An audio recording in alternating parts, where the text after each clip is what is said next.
Hello again, it's time for another look at another member of Q Acoustics' award-winning 3000i loudspeaker range. And today, it's the hardest working speaker in show business, the 3090Ci center speaker.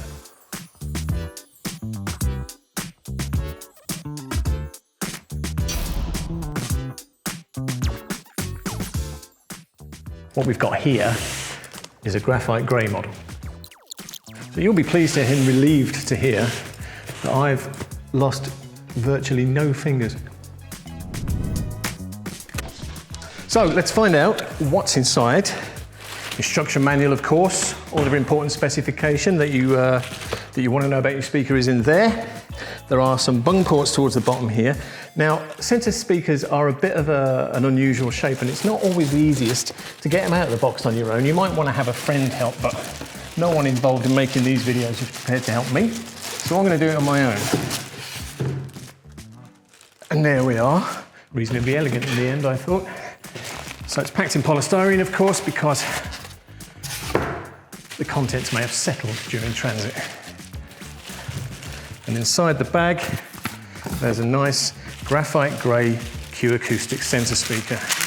Now, what a lot of people don't realize about center speakers is they have to do an awful lot of work.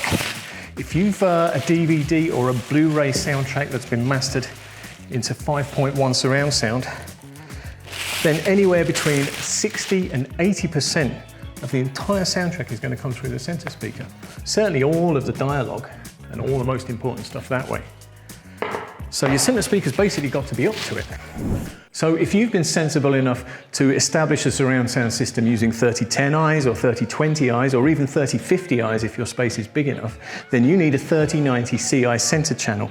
It's been voiced to be sympathetic with the rest of the speakers in the circle, and it has exactly what it takes to get all of that dialogue and the rest of the information ahead of the rest of the sound so that your movies are easy to follow.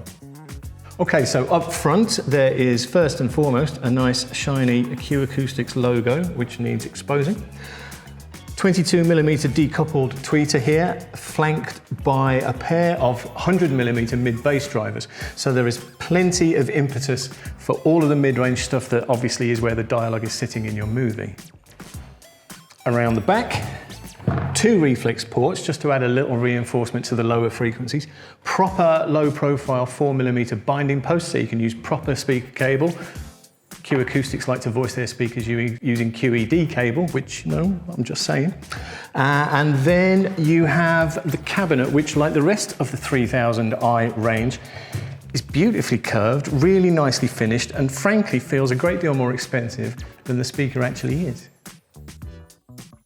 And because the center speaker is so concerned with dialogue, of course, it needs to be positioned very near to your screen. You want the sound of the voices to be coming from the same place as the pictures of the mouths moving, which is why at the bottom of the 3090Ci there are 4 rubber feet so that this can stand comfortably and decoupled on a shelf, ideally directly beneath your television.